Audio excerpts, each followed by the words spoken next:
آج ہم درود پاک کی برکت کے متعلق ایک نہایت خوبصورت واقعہ آپ کو سنانے جا رہے ہیں۔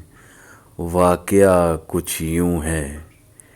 ایک بزرگ فرماتے ہیں کہ میں حج کرنے گیا تو وہاں ایک آدمی کو دیکھا جو ہر جگہ کثرت سے درود پاک پڑھتا تھا۔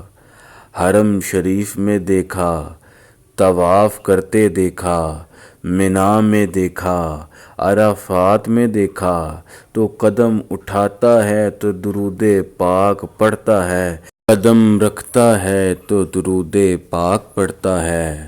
آخر میں نے سوال کیا، اے اللہ کے بندے، یہاں ہر مقام کی علیحدہ علیحدہ دعائیں ہیں، نوافل ہیں، مگر تو ہر جگہ پر درود پاک ہی پڑھتا ہے۔ یہ سن کر اس نے بتایا کہ میں اپنے باپ کے ساتھ حج کے ارادے سے خراسان سے چلا۔ جب ہم کوفہ پہنچے تو میرا باپ بیمار ہو گیا اور پھر بیماری دن بدن بڑھتی گئی، حتیٰ کہ میرا باپ فوت ہو گیا تو میں نے اس کا چہرہ کپڑے سے ڈھانپ دیا۔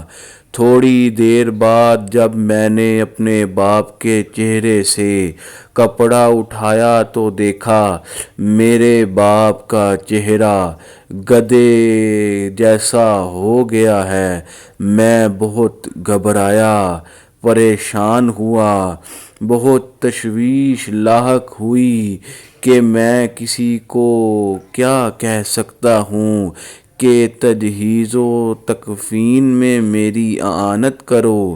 میں باپ کی میت کے پاس مغموم و پریشان ہو کر اپنا سر زانوں میں ڈال کر بیٹھ گیا۔ اونگ آ گئی اور دیکھا کہ ایک بزرگ نہایت حسین و جمیل پاکیزہ صورت تشریف لائے اور قریب آ کر میرے باپ کے چہرے سے کپڑا اٹھایا، ایک نظر دیکھا اور دوبارہ ڈھانپ دیا۔ پھر مجھے فرمایا، تو پریشان کیوں ہے؟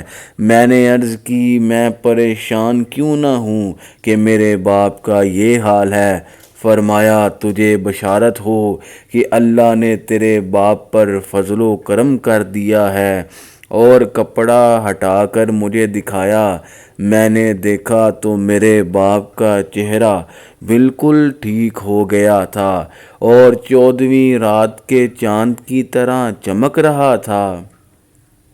جب وہ بزرگ جانے لگے تو میں نے ان کا دامن تھام لیا اور عرض کیا کہ آپ یہ تو بتاتے جائیں کہ آپ کون ہیں؟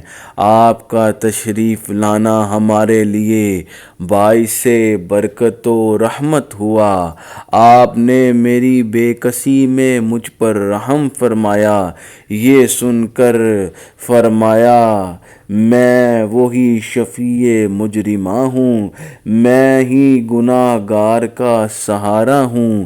میرا نام محمد مصطفیٰ صلی اللہ علیہ وآلہ وسلم ہے۔ یہ سنتے ہی میرا دل باغ باغ ہو گیا۔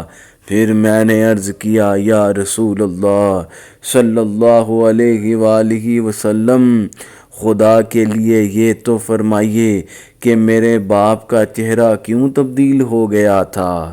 فرمایا، تیرا باپ سود خور تھا اور قانون قدرت ہے کہ سود خور کا چہرہ یا دنیا میں تبدیل ہوگا یا آخرت میں، اور تیرے باپ کا چہرہ دنیا میں ہی تبدیل ہو گیا۔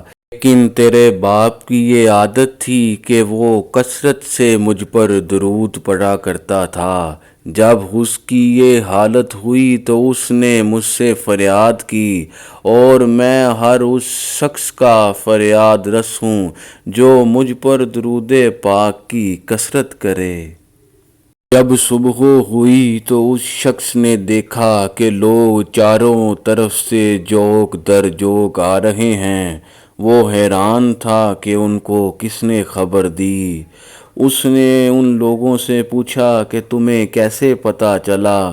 انہوں نے بتایا، ہم نے ایک ندا سنی ہے کہ جو چاہے اس کے گناہ بخش دیے جائیں، وہ فلاں جگہ فلاں شخص کی نماز جنازہ میں شریک ہو جائے۔